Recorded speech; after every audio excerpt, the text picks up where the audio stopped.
بسم الله الرحمن الرحيم. السلام عليكم ورحمة الله. الله أكبر الله أكبر الله أكبر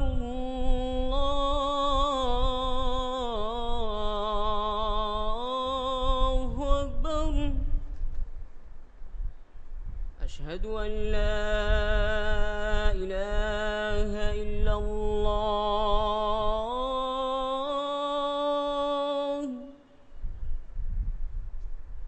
أشهد أن لا إله إلا الله.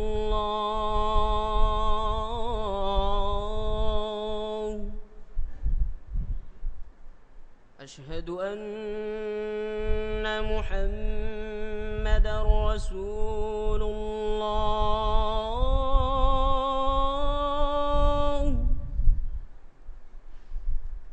أشهد أن محمدًا رسول الله.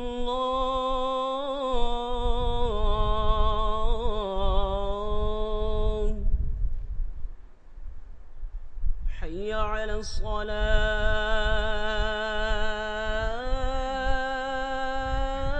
الصلاة. حي على الصلاة.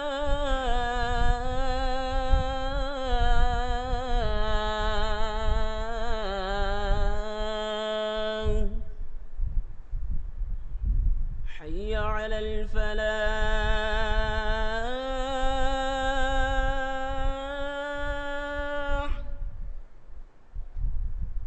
حي على الفلاح.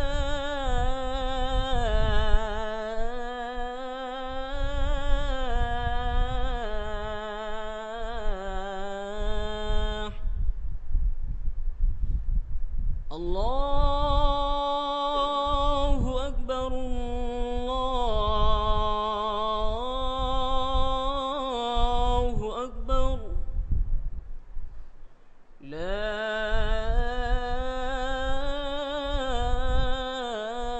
إله إلا الله.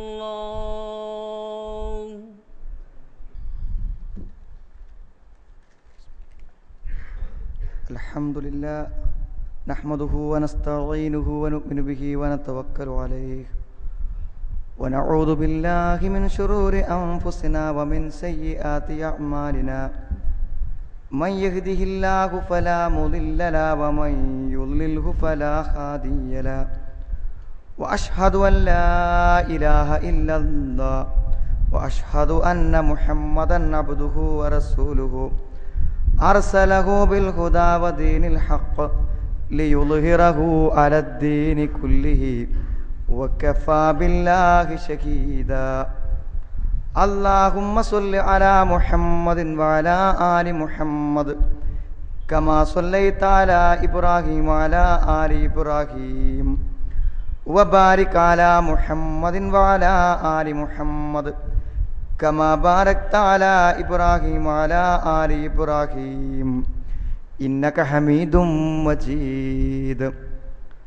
أما بعد فإن خير الكلام كلام الله وخير الحديث كتاب الله وخير الهدي هدي محمد صلى الله عليه وسلم وشر الأمور محدثاتها وكل محدثة بدعة وكل بدعة ضلالة. أعوذ بالله من الشيطان الرجيم. بسم الله الرحمن الرحيم. يا أيها الذين آمنوا اتقوا الله حق تقاته ولا تموتن إلا وأنتم مسلمون. يا أيها الذين آمنوا اتقوا الله وقولوا قولا سديدا يصلح لكم أعمالكم ويغفر لكم ذنوبكم ومن يطع الله ورسوله فقد فاز فوزا عظيما. وإذا قيل لهم تعالوا إلى ما أنزل الله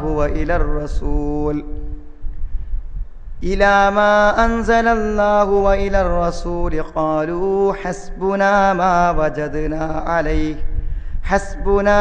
وجدنا عليه آباءنا أولو كان آباؤهم لا يعلمون شيئا ولا يهتدون يا أيها الذين آمنوا عليكم أنفسكم لا يضركم من ضل إذا اهتديتم إلى الله مرجعكم جميعا فينبئكم بما كنتم تعملون.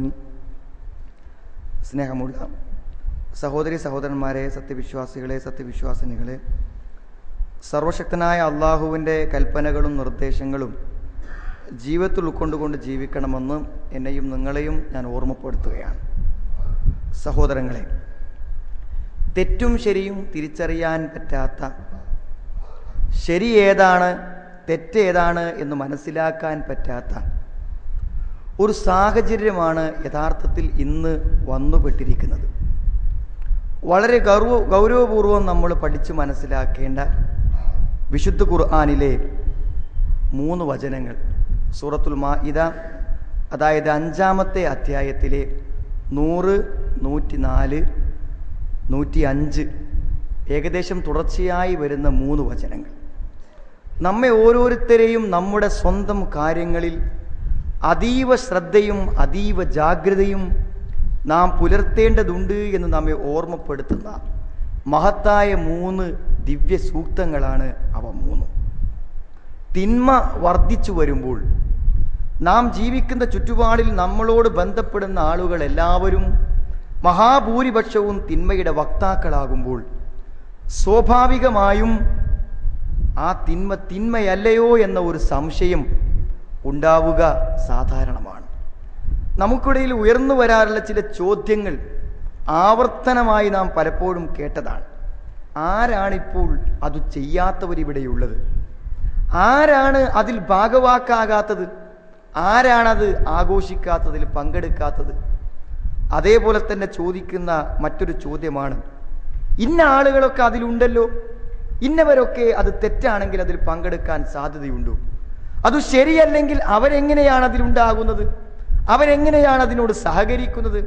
അവരെ എങ്ങനെയാണ് നമ്മൾ ആ കൂട്ടത്തിൽ കാണുന്നത്? സഹോദരങ്ങളെ, ഈ ചോദ്യം അപകടകരമായ ഒരു ചോദ്യമാണ്. യഥാർത്ഥത്തിൽ ഏറ്റവും വലിയ തിന്മ ഏതാണ്? സംശയമില്ലാതെ ഏതൊരു വിശ്വാസിയും പറയും ഷിർക്കാണ്. ഇന്ന ശിർക ലദുൽമുൻ അദീം, ഏറ്റവും വലിയ പാപം ഷിർക്ക് തന്നെയാണ്. വമൻ യുശ്രിക് ബില്ലാഹ്, ആരെങ്കിലും അല്ലാഹുവിൽ പങ്കു ചേർത്താൽ ഫഖദ് ഇഫ്തറ ഇസ്മൻ മുബീന, വ്യക്തമായ തെറ്റ്, വ്യക്തമായ കളവ് അല്ലാഹുവിന്റെ പേരിൽ അവൻ പറഞ്ഞിരിക്കുന്ന ഏറ്റവും വലിയ തെറ്റാണ് ശിർക്ക് എന്ന് പറഞ്ഞാൽ. ഹബിത അമലു, അവന്റെ പ്രവർത്തനങ്ങൾ മുഴുവൻ നിഷ്ഫലമായി. ഹറമല്ലാഹു അലൈഹിൽ ജന്ന, അവന് സ്വർഗമില്ല. എന്നാൽ ഒന്ന് പരിശോധിച്ചു നോക്കൂ സഹോദരങ്ങളെ, വിശ്വാസികളെന്ന് അവകാശപ്പെടുന്ന ജനസമൂഹങ്ങളിൽ മഹാഭൂരിപക്ഷവും ഈ ശിർക്കിനെ പ്രതിനിധീകരിക്കുന്നവരാണ്. എന്തെങ്കിലും ഒരു ബന്ധം ചൂണ്ടിക്കാണിക്കുവാൻ സാധ്യമല്ലാത്ത ശക്തികളെ ആരാധിച്ചു കൊണ്ടിരിക്കുകയാണ്. ഏതെങ്കിലും ഒരു ചിത്രത്തിന് മുമ്പിലോ, ഒരു ഖബറിന് മുമ്പിലോ, ഒരു പുണ്യാത്മാവ് ധരിച്ച വസ്ത്രത്തിനു പിന്നിലോ എവിടെയെങ്കിലും നിന്ന് അല്ലാഹുവല്ലാത്ത ഒരാളോട് പ്രണാമമർപ്പിക്കുന്നവൻ, അല്ലെങ്കിൽ അവരിൽ നിന്ന് രക്ഷയും അതേപോലെ തന്നെ ബർക്കത്തും പ്രതീക്ഷിക്കുന്നവൻ, അവന് വേണ്ടി, ആ ശക്തിക്ക് വേണ്ടി നേർച്ചയർപ്പിക്കുന്നവൻ, ആ ശക്തിയോട് പ്രാർത്ഥിക്കുന്നവൻ, അങ്ങനത്തെ ഒരു വ്യക്തിയോട് ന്യായമായി നമുക്ക് ചോദിക്കാം, അല്ല, നിങ്ങളും ഇയാളും തമ്മിലുള്ള ബന്ധം എന്താണ്?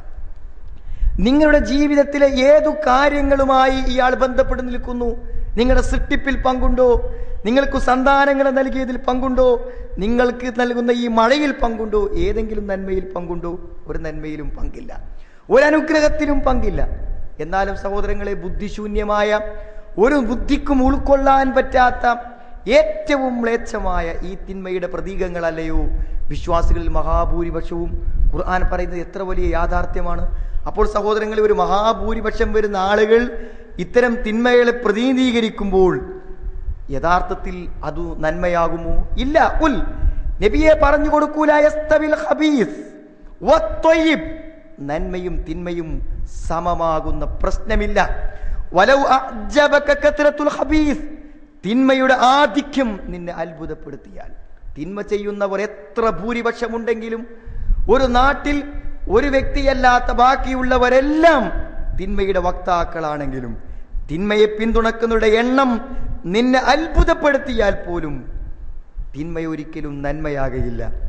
നന്മയും തിന്മയും സമമാകുന്ന പ്രശ്നമില്ല.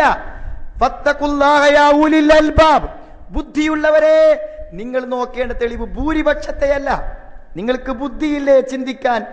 നിങ്ങളുടെ അപകടങ്ങളെയും നിങ്ങൾക്ക് അനുകൂലമായ അവസ്ഥകളെയും വിവേചിച്ചറിയാൻ നിങ്ങളുടെ ബുദ്ധി ഉപയോഗിച്ച് ദുരന്തങ്ങളിൽ നിന്നും നിങ്ങളെ കാത്തുരക്ഷിക്കുവാനുള്ള ബുദ്ധി നിങ്ങൾക്ക് തന്നിട്ടില്ലേ? അതുകൊണ്ട് ബുദ്ധിയുള്ളവരെ, തിന്മയുടെ ആധിക്യം എത്ര ശക്തി പ്രാപിച്ചാലും നിങ്ങൾ ഒരിക്കലും തിന്മയെ നന്മയായി കാണരുത്. ലഅല്ലക്കും തുഫ്ലിഹൂൻ, നിങ്ങൾ വിജയിക്കുന്നവരായേക്കാമെന്നാണ്. സഹോദരങ്ങളെ, തിന്മയുടെ ആധിക്യം നിങ്ങൾ ആലോചിച്ച് നോക്കൂ. നിങ്ങൾ ഏതൊരു തിന്മക്കാണ് ഇന്ന് വക്താക്കളില്ലാത്തത്? ശിർക്കൊരു ഭാഗത്ത് നോക്കൂ. നിങ്ങൾ ഇന്നത്തെ മഹാനായ റസൂൽ കരീം സല്ലല്ലാഹു അലൈഹി വസല്ലമയെ സ്നേഹിക്കുന്നു എന്ന പേരിൽ കൊണ്ട് നടക്കുന്ന, ഇന്ന് നമ്മുടെ ചുറ്റുപാടുകളിൽ ശബ്ദകോലാഹലങ്ങൾ സൃഷ്ടിച്ചുകൊണ്ടിരിക്കുന്ന ആഘോഷ പരിപാടികൾ, റസൂലുള്ളാഹിയുടെ ജന്മദിനത്തോടനുബന്ധിച്ചുള്ള ആഘോഷ പരിപാടികൾ, അഹ്ലുസുന്നത്തി വൽ ജമാഅത്തിനെ സംബന്ധിച്ചിടത്തോളം അൽ ജമാഅത്ത് സ്വഹാബത്താണ്. സ്വഹാബത്ത് ആചരിക്കാത്ത, സ്വഹാബത്ത് കാണാത്ത, സ്വഹാബത്ത് സഞ്ചരിക്കാത്ത ഒരു വഴി ഇസ്ലാമിൻ്റെ വഴിയല്ലെന്ന കാര്യം ഉറപ്പാണ്. നമ്മുടെ ഇസ്ലാമിലില്ല എന്നുള്ള കാര്യത്തിൽ ഒരു പരിശോധന ആവശ്യമില്ല. പക്ഷേ സഹോദരങ്ങളെ, ജാഥകളും കോലാഹലങ്ങളും അനേകം പള്ളികളിൽ തോരണങ്ങളും കാണുമ്പോൾ ഇത്രയും ആൾക്കാർ ഇത് വെറുതെ ചെയ്യൂ? ഇത്ര ആളുകൾ ഇത്രയും ഒരു കാര്യം തെറ്റാണെങ്കിൽ ചെയ്യോ? അവർ പണം ചെലവാക്കുന്നില്ലേ? സമയം ചെലവാക്കുന്നില്ലേ? അതിൻ്റെ മുന്നിൽ പണ്ഡിതന്മാർ നിൽക്കുന്നില്ലേ? ജനങ്ങളിൽ ഏറ്റവും ആദരവുള്ള ആളുകൾ അതിനെ അംഗീകരിച്ച് പ്രഭാഷണങ്ങൾ നടത്തുന്നില്ലേ ചോദിച്ചാൽ, വലൗ അഅ്ജബക, നിന്നെ അത്ഭുതപ്പെടുത്തിയാലും, വലൗ അഅ്ജബക, നിന്നെ അത്ഭുതപ്പെടുത്തിയാലും, കസ്റത്തുൽ ഖബീസ്, തിന്മയുടെ ആധിക്യം അത്ഭുതപ്പെടുത്തിയാലും നന്മയും തിന്മയും സമമാകുന്ന പ്രശ്നമില്ല എന്നാണ്. സഹോദരങ്ങളെ, ഗൗരവപൂർവ്വം നമ്മൾ തിരിച്ചറിയണം. പത്രങ്ങൾ നമ്മൾ വായിക്കുമ്പോൾ പത്രങ്ങൾ യഥാർത്ഥത്തിൽ ഏതൊരു തിന്മയുടെയും ആധിക്യത്തെയാണ് നമ്മെ ബോധ്യപ്പെടുന്നത്. നിരന്തരമായി പത്രം വായിക്കുന്നവൻ ആരാണ് തിന്മ ചെയ്യാത്തവർ? ആരാണ് മോഷ്ടിക്കാത്തവർ? ആരാണ് പിടിച്ചു പറിക്കാത്തവർ? ആരാണ് പലിശ വാങ്ങാത്തവർ? നമ്മൾ ചിന്തിച്ചു പോകുന്ന ഒരു കാര്യമാണ്. പക്ഷേ ഈ ആധിക്യം സഹോദരങ്ങളെ നമ്മളെ കൂടെ തിന്മയിലേക്ക് എത്തിക്കാൻ ഏറ്റവും അതിന് പ്രചോദനമായി കൂടാ. ഇനി നോക്കൂ നിങ്ങൾ, യഥാർത്ഥത്തിൽ ഇത്തരം തിന്മകളെ നന്മകളാക്കി ചിത്രീകരിക്കുകയും ബഹുഭൂരിപക്ഷത്തെ അതിൻ്റെ അനുകൂലികളാക്കി മാറ്റുകയും ചെയ്യുന്ന ആളുകൾക്ക് എന്തൊരു തെളിവാണുള്ളത് സഹോദരങ്ങളെ? തെളിവില്ല. ഭൂരിപക്ഷത്തിൻ്റെ പിന്തുണയുണ്ടെന്നല്ലാതെ അതിനെപ്പറ്റി അന്വേഷിക്കുന്ന ഒരാൾക്ക് ബോധ്യപ്പെടുത്തി കൊടുക്കാൻ ഒരു തെളിവുണ്ടോ? അതാണ് 104-ാമത്തെ ആയത്ത്, വഇദാ ഖീല ലഹും തആലൗ ഇലാ മാ അൻസലല്ലാഹു വഇലർ റസൂൽ. നിങ്ങൾ അസത്യത്തിലാണ് സഹോദരങ്ങളെ. നിങ്ങളെ നയിക്കാൻ പണ്ഡിതന്മാരുണ്ടായിരുന്നാലും മഹാഭൂരിപക്ഷം നിങ്ങൾക്ക് പിന്തുണയായിരുന്നാലും നിങ്ങൾ വരൂ, ഇലാ മാ അൻസലല്ലാഹു വഇലർ റസൂൽ, അല്ലാഹുവും റസൂലും ഇറക്കിയതിലേക്ക് നിങ്ങൾ വരൂ എന്നവരോട് പറഞ്ഞാൽ, ഇതാ അള്ളാഹുവിൻ്റെ വചനങ്ങളുണ്ട്, റസൂലുള്ളാഹി സ്വല്ലല്ലാഹു അലൈഹി വസല്ലമയുടെ വചനങ്ങളുണ്ട്, നിങ്ങൾ ചെയ്യുന്നത് തെറ്റാണ്, അതിന് ശക്തമായ ശിക്ഷയുണ്ട്, പരലോകത്ത് കഷ്ടപ്പെട്ടു പോകുമെന്ന് നിങ്ങൾ അവരോട് പറഞ്ഞാൽ അവർക്ക് എന്താ തെളിവ് പറയാനുള്ളത്? ഹദീസില്ല എന്നാണോ? ആയത്തില്ല എന്നാണോ? അവർ പറയും, ഖാലു ഹസ്ബുനാ മാ വജദ്നാ അലൈഹി ആബാഅനാ, ഞങ്ങൾക്ക് മതി, ഞങ്ങളുടെ വാപ്പ കാരണവന്മാർ ചെയ്തത് മതി. സഹോദരങ്ങളെ, ആയത്തോതിയാൽ ഹദീസ് ഓതിയാൽ എന്താണ് തിരിച്ചു ചോദിക്കുന്നത് മഹാഭൂരിപക്ഷം? അല്ല, അപ്പം ഞങ്ങളെ വാപ്പാരോ? അവർ നരകത്തിലാ? അവിടെ ഖബറിൽ ഇപ്പോൾ തീരാണോ? നിങ്ങൾ തുറന്നു പറയൂ, അവർ നരകത്തിലാണോ? ഇതാണോ സഹോദരങ്ങളെ ചോദ്യം? ഒരു തിന്മയും നന്മയും തിരിച്ചറിയാൻ ഇതൊരു മാനദണ്ഡമാണോ? നമ്മുടെ പൂർവികന്മാരെ അന്ധമായി അനുകരിച്ചാൽ ഞാൻ നന്മയിലും ആകുമെന്ന് സുഹൃത്തുക്കളെ ബുദ്ധിയുള്ള ആർക്കാണ് പറയാൻ പറ്റുക? എൻ്റെ വാപ്പ ചെയ്തതും എൻ്റെ വാപ്പ അനുഷ്ഠിച്ചതും അനുസരിച്ചു ജീവിച്ചാൽ എനിക്കൊരു അബദ്ധവും പറ്റില്ലെന്ന് ബുദ്ധിയുള്ള ആരെങ്കിലും പറയുമോ സഹോദരങ്ങളെ? ഒരു ന്യായമായ കാര്യം വാപ്പയെ തിരുത്തൂലേ? ആരെങ്കിലും തിരുത്തൂലേ ബുദ്ധിയുള്ള ആളുകൾ? നോക്കൂ നിങ്ങൾ, ഇതല്ലാതെ എന്തു ന്യായം? മഹാഭൂരിപക്ഷം തിന്മയെ പ്രതിനിധീകരിക്കുമ്പോൾ ഒറ്റപ്പെട്ടവർ തെളിവുമായി ചെന്നാൽ അവർക്ക് പറയാനുള്ളത് ഹസ്ബുനാ മാ വജദ്നാ അലൈഹി ആബാഅനാ, ഞങ്ങൾക്ക് ഞങ്ങളെ പിതാക്കന്മാർ ചെയ്തത് മതി എന്നാണ്. ഖുർആന്റെ ചോദ്യം നോക്കൂ നിങ്ങൾ.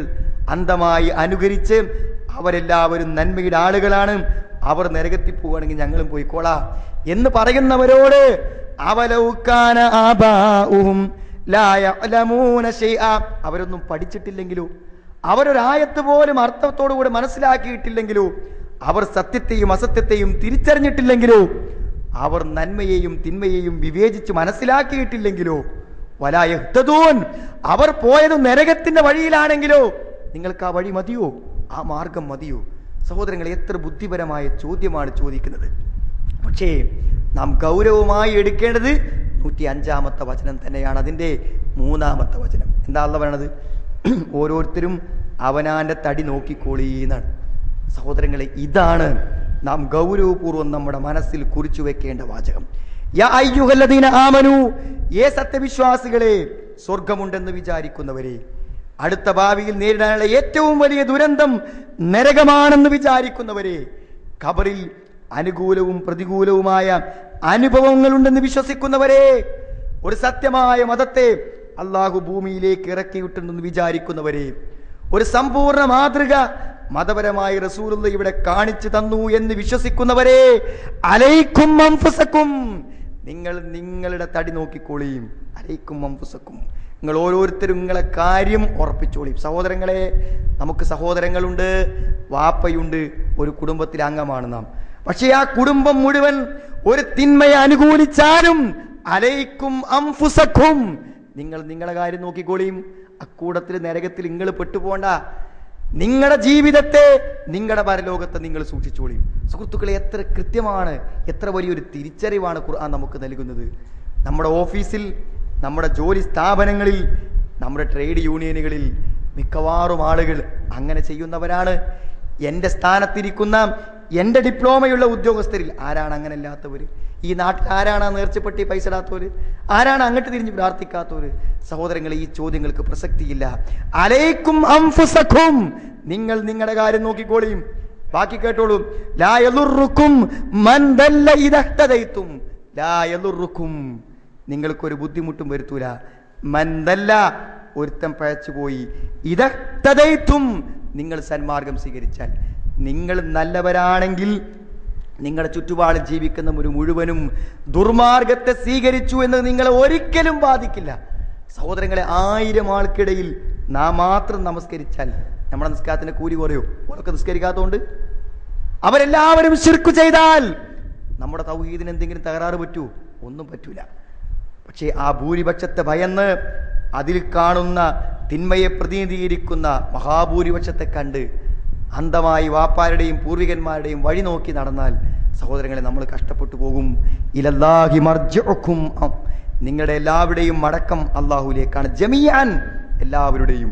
ഫയുനബ്ബിഉക്കും ബിമാ കുൻതും തഅമലൂൻ, നിങ്ങൾ പ്രവർത്തിച്ച ഓരോ കാര്യവും നിങ്ങൾക്ക് ചൊല്ലി പറഞ്ഞു തരും. നാളെ പരലോകത്ത് സഹോദരങ്ങളെ, ആർക്കും എവിടെയും ഐനൽ മഫർ, ഓടി ഞാൻ എങ്ങോട്ടേക്ക് രക്ഷപ്പെടുമെന്ന് സ്വയം അന്വേഷിക്കുന്ന ഒരു സമയം എനിക്കും നിങ്ങൾക്കും വരാണ്. അന്ന് ഒപ്പം നടന്നിന്നോല അരുതാ, ഇവിടെ കയറിക്കോ, ഇവിടെ ഒളിച്ചോ, ഈ കയ്യമ്മണ് പിടിച്ചോ എന്ന് പറയില്ല. ഐനൽ മഫർ കല്ലാല വസർ, രക്ഷപ്പെട്ടു പോകാൻ ഒരു സ്ഥലമല്ല. ഇലാ റബ്ബിക യൗമഇദിനിൽ മുസ്തഖർ, നിന്റെ റബ്ബിങ്കലേക്കാണ് നിനക്ക് അടങ്ങാനുള്ളത്. അതുകൊണ്ട് സഹോദരങ്ങളെ, റബ്ബ് എന്ത് പറഞ്ഞോ അതിനപ്പുറത്തേക്ക് നമുക്ക് നോട്ടമില്ല. അള്ളാഹു എന്ത് നിർദ്ദേശിച്ചു അതിനപ്പുറത്തേക്ക് നമുക്ക് നോട്ടമില്ല.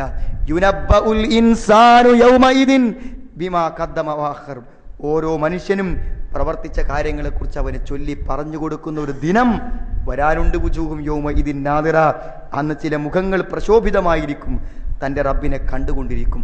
അതുകൊണ്ട് സഹോദരങ്ങളെ, നന്മയും തിന്മയും വേർതിരിയുമ്പോഴും നാളെ പരലോകത്തും തിന്മയോടൊപ്പം അനേകായിരങ്ങളെ കാണും.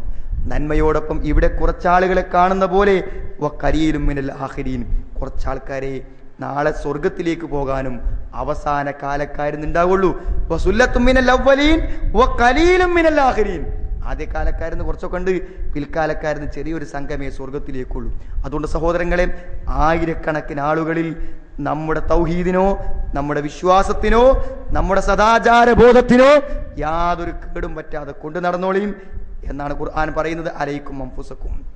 ഈ ആയത്തോതിയിട്ട് മിമ്പറും വന്ന് മഹാനായ അബൂബക്കർ റളിയല്ലാഹു അൻഹു പ്രഭാഷണം നടത്തിയതായിട്ട് ഈ ആയത്തിൻ്റെ വ്യാഖ്യാനത്തിൽ തഫ്സീർ കാണാൻ പറ്റും. ഏത് 105-ാമത്തെ ആയത്ത്. ഞാൻ ഈ ആയത്തിൻ്റെ നമ്പർ ആവർത്തിച്ച് പറയണത് നമ്മളെടുത്ത് നോക്കി പഠിക്കാൻ സഹോദരങ്ങളെ. നമ്മൾ അങ്ങനത്തെ അപകടം പറ്റും, ആർക്കും പറ്റും.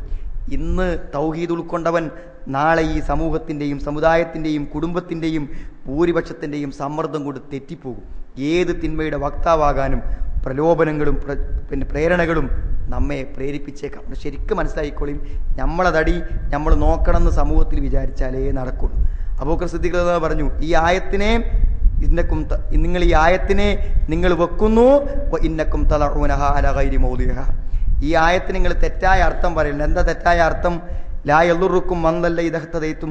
നിങ്ങൾ നന്നായാൽ വേറുള്ള ആളുകൾ തകരാറാകുന്നു എന്നുള്ള നിങ്ങൾക്കൊരു ദോഷവും വരുത്തൂല. മറ്റുള്ളവർ എങ്ങനെയെങ്കിലും ആയിക്കോട്ടെ, ഞാൻ നന്നായാൽ പോരേ എന്നീ ആയത്തിന് അർത്ഥമില്ല. സഹോദരങ്ങളെ, നമ്മൾ ഉൾക്കൊണ്ട നന്മയെ മറ്റുള്ളവർക്ക് പറഞ്ഞു കൊടുത്ത് ഭൂരിപക്ഷത്തെ നമ്മളോടൊപ്പം എത്തിക്കാൻ ശ്രമിക്കുമ്പോൾ നമ്മുടെ ആത്മവിശ്വാസം വർദ്ധിക്കും. നന്മയുടെ പ്രചാരണത്തിലുള്ള അവസരങ്ങൾ നമുക്ക് ലഭിക്കുകയും ചെയ്യും. ഇന്നന്നാസ ഇദാ റഅഉൽ മുൻകറ. ജനങ്ങൾ തിന്മയെ കണ്ടാൽ വലം യുഗയ്യിറൂഹു, ആ തിന്മയെ അവർ വിരോധിക്കുന്നില്ലെങ്കിൽ യൂശഖു അൻ യഅമ്മഹുമുല്ലാഹുൽ ഇഖാബ്, അള്ളാഹു അവരിൽ ശിക്ഷ വ്യാപകമാക്കുന്ന ഒരവസ്ഥ ഉണ്ടാവുന്നതാണ്.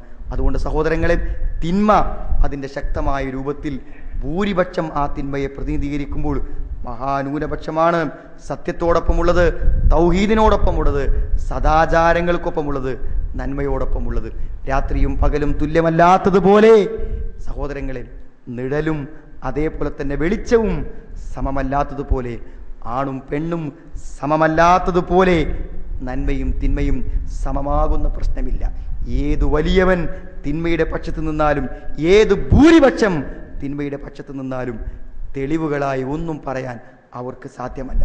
അതുകൊണ്ട് പ്രമാണത്തിൽ പിടിച്ച് കാലുകൾ പതറാതെ വാക്കുകൾ പിഴക്കാതെ സഹോദരങ്ങളെ, മനോധൈര്യത്തോടുകൂടി ഞാൻ ഒറ്റക്കാണ് ഈ പിന്നെ ഏറ്റവും വലിയ മലവെള്ളപ്പാച്ചിലിൽ ഞാൻ ഒറ്റക്ക് പിടിച്ചു നിന്നേ പറ്റൂ എൻ്റെ പരലോകത്തിന് വേണ്ടി എന്നാലോചിച്ച് അലൈക്കും അൻഫുസക്കും, നാം ഓരോരുത്തരും നമ്മെ നന്മയിൽ നിലനിർത്തിക്കൊണ്ട് മുന്നോട്ട് പോവുക. അങ്ങനെ നന്മയെ ഉൾക്കൊണ്ടുകൊണ്ട് അള്ളാഹുവിനെ കണ്ടുമുട്ടുന്ന യഥാർത്ഥ സത്യവിശ്വാസിൽ അള്ളാഹു നമ്മെ ഓരോരുത്തരെയും ഉൾപ്പെടുത്തുമാറാവട്ടെ. അൽഹംദുലില്ലാഹ് ഹംദൻ കസീറൻ തയ്യിബൻ മുബാറകൻ ഫീഹി. അല്ലാഹുമ്മ സ്വല്ലി അലാ മുഹമ്മദിൻ വഅലാ ആലി മുഹമ്മദ്. ഒരിക്കൽ കൂടെ അള്ളാഹുവിനെ സൂക്ഷിച്ച് ജീവിക്കണമെന്ന് എന്നെയും നിങ്ങളെയും ഞാൻ ഓർമ്മപ്പെടുത്താം. സഹോദരങ്ങളെ, കുല്ലുക്കും റായിൻ വ കുല്ലുക്കും മസ്ഊലുൻ അൻ റഇയ്യതി. നമ്മളെപ്പോഴും ഗൗരവപൂർവം നമ്മുടെ ഉത്തരവാദിത്തങ്ങളെക്കുറിച്ച് ഓർമ്മപ്പെടുത്തുന്ന ഒരു നബി വചനമാണിത്. അനേക തവണ നമ്മൾ കേട്ട് മറന്നുപോയ ഒരു പ്രവാചക വചനമാണിത്. സഹോദരങ്ങളെ, നമ്മുടെ ഉത്തരവാദിത്തം ഏറ്റവും പ്രധാനപ്പെട്ട കാര്യമാണ്. ഉത്തരവാദിത്തം എന്ന് പറയുമ്പോൾ ഏറ്റവും പ്രധാനം നരകത്തിലേക്കും സ്വർഗത്തിലേക്കും വേർതിരിക്കപ്പെടുന്ന ആളുകളുടെ കൂട്ടത്തിൽ അവർക്കെല്ലാവർക്കും ജന്മം നൽകിയ ഒരു പിതാവുണ്ടല്ലോ, ഒരു മാതാവുണ്ടല്ലോ. ആ നരക സ്വർഗ വിഭജനത്തിൻ്റെ സന്ദർഭത്തിൽ ആ പിതാവിൻ്റെ ഒരു ഉത്തരവാദിത്തം, പിതാവിൻ്റെ ഒരു കടമ ആ സ്വർഗത്തിലേക്കും നരകത്തിലേക്കും പോകുന്നതിൻ്റെ പിന്നിലുണ്ട്. ഒരു കുട്ടി എനിക്കു ജനിച്ചാൽ ആ കുട്ടിക്ക് എൻ്റെ സംസ്കാരം, എൻ്റെ മതം, എൻ്റെ ജീവിതം കാണാനേ ആദ്യ നാളുകളിൽ അവസരമുള്ളൂ. അതുകൊണ്ട് അവൻ്റെ ചിന്താഗതിയും അവൻ്റെ ജീവിത ലക്ഷ്യവും സ്വഭാവവും വിശ്വാസവും നിർണ്ണയിക്കുന്നതിൽ അബവാഹു യുഹവ്വിദാനിഹി വയുനസ്സിറാനിഹി, വാപ്പയും ഉമ്മയുമാണ് ഒരുത്തനെ മുസ്ലിമാക്കുന്നതും ക്രിസ്ത്യാനിയാക്കുന്നതും ജൂതനാക്കുന്നതുമെല്ലാം. അതുകൊണ്ട് തീർച്ചയായും നമ്മുടെ കുട്ടികളുടെ വിശ്വാസത്തിൽ നമ്മുടെ വിശ്വാസത്തിൻ്റെ പങ്കുണ്ട്. നമ്മുടെ കുട്ടികളുടെ സംസാരത്തിൽ നമ്മുടെ സംസാരത്തിൻ്റെ ശൈലിയുണ്ട്. നമ്മുടെ കുട്ടികളുടെ സമീപനങ്ങളിൽ നമ്മുടെ സമീപനങ്ങളുടെ സ്വാധീനമുണ്ട്. അതുകൊണ്ട് വളരെ പ്രധാനമായും നാം ശ്രദ്ധിക്കേണ്ടത് നമ്മുടെ കുട്ടികൾക്ക് നല്ല വിദ്യാഭ്യാസം നൽകാൻ, നല്ല ഭാവി ഒരുക്കാൻ നാം പരിശ്രമിക്കുന്നത് പോലെ തന്നെ അവിടെ സ്വർഗ നരകങ്ങളിൽ സ്വാധീനം ചെലുത്താൻ, മതപരമായ ജീവിതത്തിൽ സ്വാധീനം ചെലുത്താൻ നമ്മൾ യഥാർത്ഥത്തിൽ ശ്രമിക്കേണ്ടതുണ്ട്. ഇന്ന് പരീക്ഷ എഴുതി ഇന്നും ഇന്നലെയും പരീക്ഷ എഴുതി പൂർത്തിയാക്കി വന്ന കുട്ടികൾ നമ്മുടെ വീട്ടിലുണ്ട്. ഒരു പക്ഷേ നാം ജുമാക്ക് വരുമ്പോൾ അവർ വീട്ടിലുണ്ടാവാം. നാം ഗൗരവപൂർവ്വം പരിശ്രമിക്കുക. വളരെ കുറഞ്ഞ സമയം കൊണ്ട് നമ്മുടെ ഒരു കുട്ടിയുടെ ചിന്താഗതിയെ മാറ്റിയെടുക്കാൻ നമുക്ക് പറ്റിയേക്കാം. നമ്മുടെ അറിവില്ലായ്മ, മതപരമായ നമ്മുടെ അജ്ഞത അവരിലേക്ക് ഒരിക്കലും പകർന്നു നൽകിക്കൂടാ. അതുകൊണ്ട് സഹോദരങ്ങളെ, ഈ വെക്കേഷൻ സമയത്ത് സാന്ദർഭികമായി ഓർമ്മപ്പെടുത്തിയതാണ് നമ്മുടെ കുല്ലുക്കും റായിൻ, നിങ്ങളൊക്കെ ഭരണകർത്താക്കളാണ്.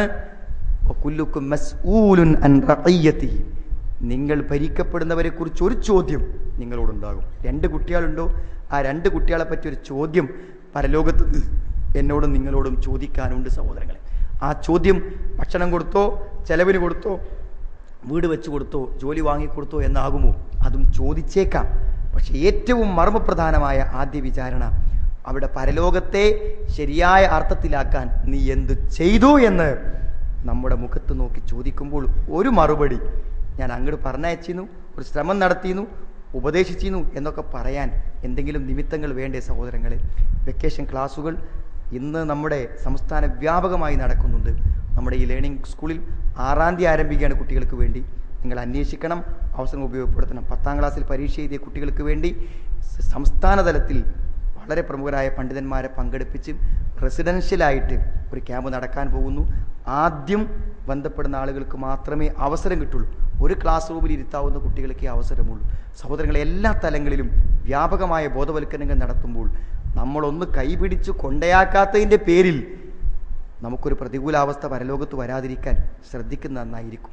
നമ്മുടെ നന്മക്ക് വേണ്ടി പറയാൻ, ക്ലാസ് നടത്തുന്നവരുടെ നന്മക്കോ സംഘടിപ്പിക്കുന്നവരുടെ നന്മക്കോ അല്ല, നമ്മുടെ നന്മക്ക് വേണ്ടിയാണ് നമ്മുടെ ഈ കാര്യത്തെ ഉൾക്കൊള്ളേണ്ടത്.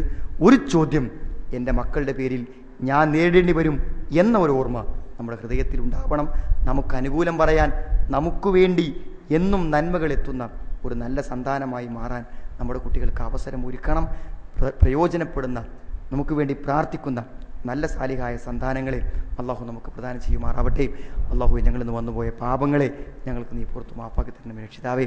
അള്ളാഹു മഗ്ഫിർ മുഅ്മിനീന വൽ മുഅ്മിനാത്ത് റബ്ബന സ്രിഫ് അന്നാ അദാബ ജഹന്നം ഇന്ന അദാബഹ കാന ഗറാമ ഇന്നഹ സാഅത്ത് മുസ്തഖറ മുഖാമ ربنا تقبل منا إنك أنت السميع العليم وتب علينا إنك أنت التواب الرحيم ربنا آتنا في الدنيا حسنة وفي الآخرة حسنة وقنا عذاب النار والحمد لله رب العالمين اللهم صل على